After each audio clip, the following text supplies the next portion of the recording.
Hey everyone, so I've been getting a ton of questions about the potential use of molecular hydrogen for the COVID-19.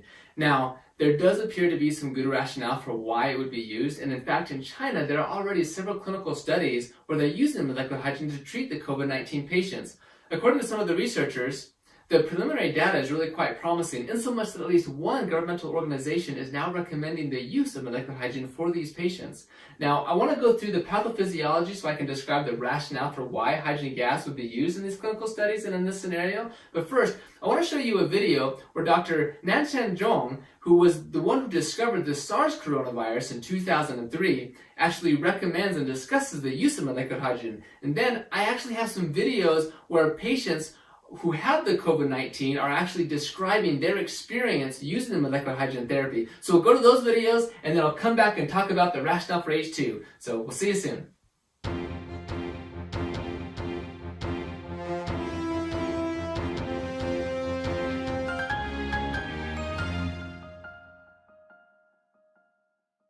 We just finished some of the data from 3 hospitals. We use hydrogen and oxygen mix. Yes. It seems to be working very well. I am happy about that. So I just got the data right now. So from Wuhan and from Guangzhou, and 3 hospitals, altogether 60 something. And after inhaling this hydrogen and oxygen mix gas, they improve. Dyspnea improve the 2nd day, and the 3rd day, and the 4th day. So all of them showing really improved. I suppose because of at least resist to reduce the airway resist that gas resist airway resist. So much easier to go into the alveoli to improve the oxygenation. I think that's a good way. 你刚才吸了有什么感觉？就是吸了之后来了之后这么多天，这个胸前呐没有改善，就真的用了这之后啊，这个胸前都改善了，是吗？不痛了，不痛了，不痛了，一点都不痛了，那太好了，谢谢你啊，万秋教授啊，这里今天这第1回好爽啊，这个味。阿姨，你用了那个氢氧机，感觉怎么样啊？感觉很舒服，很舒服，是不是？没有什么不好的感觉。有没有说觉得胸口就是吸了之后感觉很顺畅啊，或者是吸气的时候觉得就是很顺一点感觉？对，原来一深呼吸呢，就会咳嗽，但是用了这个以后呢，咳嗽啊，基本上没有了，而且深呼吸的时候都不会咳嗽。好，你用这个机感觉怎么样？用这个机感觉还可以。有没有说觉得好像吸气会更舒服啊，更顺畅，就是更顺畅一点，是不是？对。特别是第1次用的时候。什么感觉？感觉就是像气道打开了一样。这种感觉。对，以前不敢做这个深呼吸。用了它以后可以深呼吸。好的。你感觉吸了这个机之后感觉怎么样啊？吸了半天就感觉胸口就不痛了。不痛了。就没有那么痛，然后现在都不痛了。现在不痛了。那就以前生活的比较痛。之前是胸闷，跟前面这里跟后背都有点痛，然后吸了这个新气以后就半天以后就感觉就舒服很多，就没有痛。好，谢谢啊。So I hope you enjoyed those videos. It really is quite fascinating. I'm excited to see what the clinical studies show. Like I said, some of them should be published here quite soon. So let's go into this COVID-19 and figure out exactly what's going on. So the COVID-19 is the disease that is caused by the SARS coronavirus. Now SARS stands for Serious Acute Respiratory Syndrome. So it really is something to do with the lungs. So here we have the SARS coronavirus. It's going to go into the lungs and it's going to attack the alveoli. So here we've zoomed in on an alveolus here. So the virus will come in, has a spike protein. It's going to use that to anchor itself onto the ACE2 or the angiotensin converting enzyme type 2, and it's going to release this positive single-stranded RNA into there. That's going to basically take over the cell's ability and causes viral replication and make more viral particles and everything. And then this type 2 pneumocyte is then going to release these mediators to recruit these macrophages.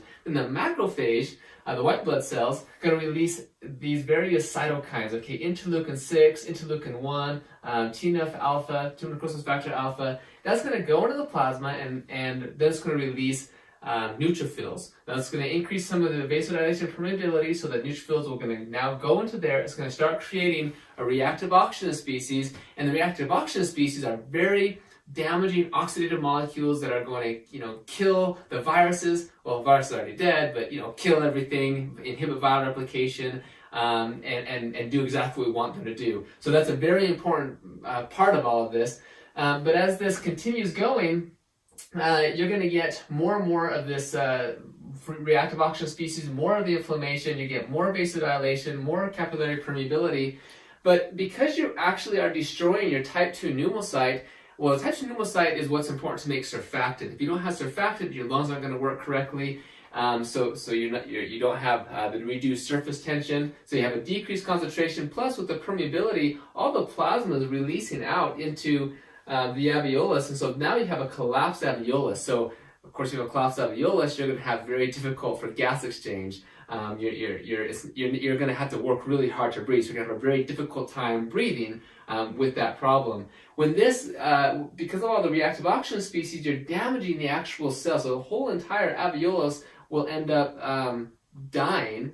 And now you're going to try to be coughing that up, so you have a productive cough. So people are going to present with a cough and everything. Plus, with the interleukin 6, interleukin 1, these are going to go to the hypothalamus. That's going to control the body temperature. It's going to say, hey, let's increase the body temperature. That's going to cause a fever. So now people are going to have a fever. So all this is going to continue getting more and more inflammation. You get this systemic inflammation, so more vasodilation, and that's going to cause lower blood pressure or hypotension. So you're just going to feel weak and fatigue and everything, right?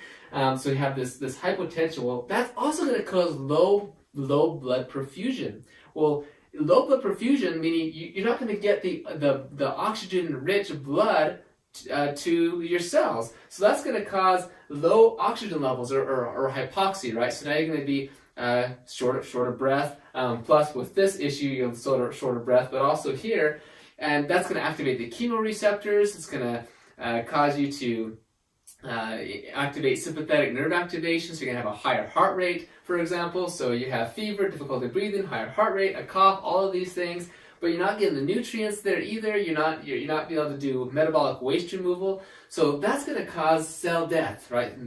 Apoptosis, necrosis, autophagic cell death, the different pathways of cell death, and that essentially killing enough cells, you're going to cause multi-system organ failure. Now that's, of course, really bad. Like for the lungs, like this is what we're talking about right here. Also in the kidneys, you're not getting the right blood circulation and everything, so your kidneys start having problems. You have higher blood urea nitrogen levels. Your liver is also being damaged. You have ALT, AST, all these different tissue damage that's occurring on. And as this continues, you can get ours, the acute respiratory distress syndrome. Now, most people who die of, say, COVID-19 or other SARS-like viruses, they die because of the acute respiratory distress syndrome. Again, it's a disease of the lungs, and that, of course, all this leads to death. So we need to stop this, right? That's the whole goal, is what can we do to stop this? And of course, the idea is, okay, how do we inhibit viral replication? How do we inhibit all this stuff? How do we get our immune system going? Well, notice that a lot of the damage is occurring here from the reactive oxygen species and this inflammation that leads to systemic inflammation. Well, let's zoom in on this a little bit and understand it, because this is really what's going to help you understand the rationale behind hydrogen gas, rationale for hydrogen gas. Why are they using it in the clinical studies? Why is it having the effect that it does? It helps to explain all of this. Okay, so first, reactive oxygen species. Again, these are very oxidizing molecules. Well, actually, superoxide is reductive, but the point is they cause a lot of oxidative damage, okay? You cut your apple in half and it turns brown, that's oxidation, that's damage, it's rusting. And that same thing happens to your cells. It causes lipoperoxidation, DNA damage, all of these things. So we don't want to have an excessive amount of that. But these are also important. These neutrophils, they produce these reactive oxygen species. They express these NOx enzymes, or NADPH oxidase enzymes. And it takes oxygen, normal oxygen, and converts it to the radical superoxide. The mitochondria, electron transport chain, also produces as a source for superoxide production. This is also very important. Superoxide is what is, again, killing the pathogens, killing all the bad stuff, and helping you. So you really want superoxide. You just don't want too much of it. It's got to be regulated, right?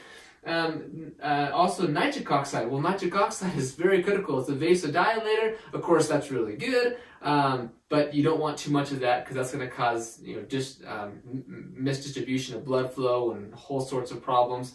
So we need to have that regulated as well. But nitric oxide it can inhibit viral replication. It's extremely important for the immune system. But again, you don't want too much of it. You want to keep that regulated. Well, when you have this cycle going on, these are just getting higher and higher and higher and higher. And now you're just causing all sorts of necrosis and cell damage. You're inducing apoptosis, right? That's the cell death we talked about. Well, also when these get high, they react instantaneously to form none other but peroxynitrite. Peroxynitrite is literally like the most oxidizing, damaging molecule that there is. It is pernicious. It is terrible. It is a bad molecule. And not only, that's a bad one, but then there's also the hydroxyl radical. The hydroxyl radical is actually the most cytotoxic reactive oxygen species. It's just bad. Both of these guys are just bad. That's why they're in the red color, because red means bad in this case. So when these get high levels, they form peroxynitrite. Peroxynitrite can form the hydroxyl radical. Superoxide can also form the hydroxyl radical through a process called the Fenton reaction. Like there's iron and different things. It can cause us to catalyze. So I just want to point out that these guys right here, they do us no good. We do not want them. They cause cell death and everything. These guys, on the other hand, they're important for our immune system, for our function, everything. So we actually like them, but we need them to be regulated, okay? Well, these enzymes are very critical to regulate these, and they get hyperactivated by the immune inflammatory response we'll talk about over here. So, but typically, let's talk about superoxide, for example. The body regulates this because superoxide, normally it's just, once it's done its magic, once it's done what it needs to do, it's quickly converted by superoxide dismutase, the body's antioxidant enzyme. It's converted to hydrogen peroxide. That's converted to water and oxygen by, say, catalase or glutathione peroxidase. It's no problem. The body can take care of this. These are our body's natural antioxidants, and they are regulated by what's called this NRF2 keep 1 system. Okay, so here we have like a cell, and here's the nucleus. Okay, look, here's your mitochondria, okay? But what can happen is that NRF2 keep 1 is a transcription factor that when it gets activated, check this out, when NRF2 keep 1 gets activated, it goes into the nucleus and binds to the ARE, the antioxidant response element, or ERE, the electrified response element, but here it binds and induces the translation, transcription, production of the body's natural antioxidants, like your glutathione, your catalase, your superoxide dismutase, your glutathione peroxidase. In fact, NRF2 regulates over 200 different cytoprotective proteins and enzymes. Okay, this is the phase 2 enzymes, detoxification and antioxidation. It's all right here with the NRF2 keep 1 system. Well, when you have an attack like this, all your superoxide dismutase, your catalase, all this stuff that's going to control everything is like totally depleted. It gets gone, and that's why you're getting it gets gone. That's funny. You get such a depletion going on here that you're quickly going to have necrosis and apoptosis, cell death, and everything. So that's why NRF2 is so important. Well, look what happens here. So now let's talk about hydrogen a little bit. Molecular hydrogen actually has the ability to activate the NRF2 keep 1 pathway. And when it can activate the NRF2 keep 1 pathway, it's going to help to replenish and maintain that redox homeostasis of your glutathione, your superoxide dismutase, your catalase, like I said, over 200 cytoprotective proteins and enzymes. And as it does that, it's going to help to maintain this whole thing. Okay, so that's one critical aspect. Another critical aspect is hydrogen can also regulate this area over here. It can actually regulate the NADPH oxidase system. It can actually down-regulate this, so you actually get less superoxide production. If it's too much, for example, it can help bring that down, as well as regulate the nitric oxide synthase enzymes, has regulation in the mitochondria. So actually, some really neat benefits in the mitochondria that we're finding with the hydrogen gas. So here, hydrogen is able to take care of the ROS. Oh, and these guys right here. So hydrogen actually can selectively reduce these guys, the hydroxyl radical and the peroxynitrite. Okay. Now consider, see, other antioxidants, say vitamin C or vitamin E or whichever ones we're talking about, there are some potential problems because in some ways, just based upon reaction kinetics or stoichiometry or different things, not stoichiometry, but those things can react indiscriminately with things like superoxide or nitric oxide. Okay, hydrogen gas can actually not react with nitric oxide or superoxide. The only things it can react with are these very dangerous and very damaging oxidants, hydroxyl radical and peroxynitrite. It can't react here, but it can selectively reduce these guys. It can increase NRF2 activation to increase your body's natural antioxidants, and it can regulate the enzymes, the very enzymes that are producing these. So it's a very good regulatory system of what hydrogen gas can do, okay? And consider it is a smallest molecule, smaller than oxygen, so it's able to diffuse into the cell, into the nucleus, into wherever, very easily, where it can have these regulations, okay? Okay, so now let's go to the inflammation, okay? During this process, we get what's called the cytokine storm. That's when we have just this huge upregulation of all these cytokines, and we have tons of problems going on here, okay? So, for example, interleukin 6, interleukin 4, tumor necrosis factor alpha. Well, these are regulated by other transcription factors like NF-kappa B, NFAT, STAT1, or STAT3. These transcription factors regulate and increase the production of all of these. Well, guess what activates these?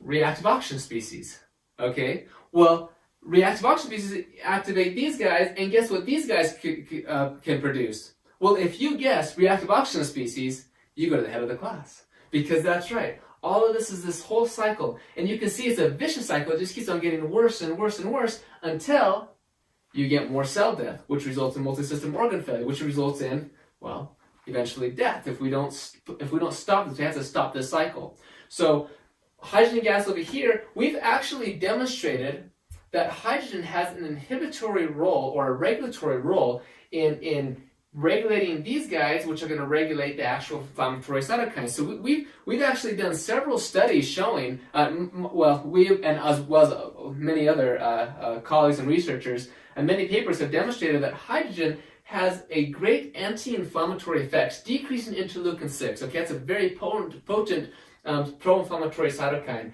So hydrogen can regulate NF-κB, NFAT. It's going to decrease these cytokines. And we're seeing in the research that hydrogen can therefore decrease, for example, lipopolysaccharide-induced hypotension, decreasing some of these other symptomology here because it's decreasing this inflammation, it's decreasing the oxidative damage, the oxidative stress that's going on. So, so to sum it all up together, this is how the virus progresses, leading to reactive oxygen species and inflammation. That's going to cause all the way to cell death, multisystem organ failure, and eventually, potentially death, right? And hydrogen gas, being a very simple, small molecule, we're showing it can help to regulate the redox status of the cell by selectively reducing the very bad guys, help to regulate and improve the NRF2-keep1 pathway to maintain our body's redox homeostasis, and also has regulatory effects with the inflammation to lower chronic, harmful systemic inflammation. And it's by regulating everything and not just decreasing it or inhibiting it or something, because that's not what we want to do. We need all of these things. This is our immune system. We don't want to just get rid of it. Yes, it is what is killing us, but it is also very important that we have so that we can get better. So that is kind of that is the idea between hydrogen gas and its rationale for COVID-19. So anyway, I hope this made sense. I hope you're able to learn something from this. And we'll, like I said, check out the literature. We'll post the clinical trials, when they get done. And thank you very much.